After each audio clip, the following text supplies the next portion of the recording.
તો વાત કરીએ વડોદરાની તો વડોદરાના સાવલીના કનોડા ગામના તરુણનો આપઘાત કે જ્યાં 17 વર્ષના તરુણે આપઘાત કર્યો છે ત્યારે તરુણને અજાણ્યા ઇસમો સાથે તકરાર થઈ હતી. જાનથી મારી નાખવાની ધમકી આપતા આપઘાત કરી લીધો છે. ત્યારે મૃતકના પિતાએ પોલીસ ફરિયાદ નોંધાવી છે, જે મૃતકના પરિવારમાં માતમ છવાયો છે.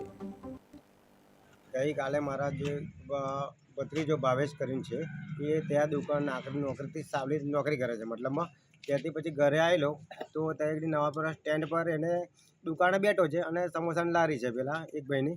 તો ત્યાં આગળ એ એક છોકરાને એવું કહીને ખાલી ખીચ પ્રમાણે ડટ્ટા પ્રમાણે ખીજવદેલો, બરાબર છે. તો પેલા છોકરાએ જે દાજીપરા ગામનો હરેશ કરીને છે એ લોકોએ ડાયરેક્ટ પેલાને માર્યો. કોને મારે? ભાવેશને માર્યો.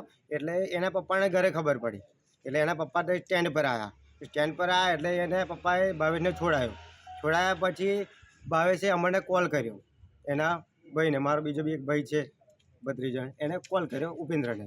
તો ઉપેન્દ્ર ડાયરેક્ટ અમે ત્યાં આવ્યા તો આ લોકોએ ડાયરેક્ટ અમારા ઉપર હુમલો કરીને અને મારીને અને મને બી માથામાં મારેલું છે અને અમારા જે બીજા 2-3 ભાઈઓ હતા એમને બી ઘરો દાબીને અને નીચે પછાડેલા હતા. ગઈકાલે મારા જે ભત્રીજો ભાવેશ કરીને છે એ ત્યાં દુકાન નોકરીથી સાવલી નોકરી કરે છે. મતલબમાં ત્યાંથી પછી ઘરે આવેલો તો ત્યાં નવાપરા સ્ટેન્ડ પર એને દુકાને બેઠો છે અને સમોસાની લારી છે પેલા એક ભાઈની.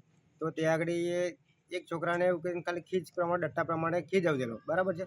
તો પેલા છોકરાએ જે દાજીપરા ગામનો હરેશ કરીને છે એ લોકોએ ડાયરેક્ટ પેલાને માર્યો. કોને મારે? ભાવેશને માર્યો. એટલે એના પપ્પાને ઘરે ખબર પડી, એટલે એના પપ્પા તો સ્ટેન્ડ પર આવ્યા. એટલે એના પપ્પાએ ભાવેશને છોડાયા પછી ભાવેશે અમને કોલ કર્યો, એના ભાઈને, મારો બીજો બી એક ભાઈ છે ભત્રીજો, એને કોલ કર્યો ઉપેન્દ્રને. તો ઉપેન્દ્ર ડાયરેક્ટ અમે ત્યાં આવ્યા તો આ લોકોએ ડાયરેક્ટ અમારું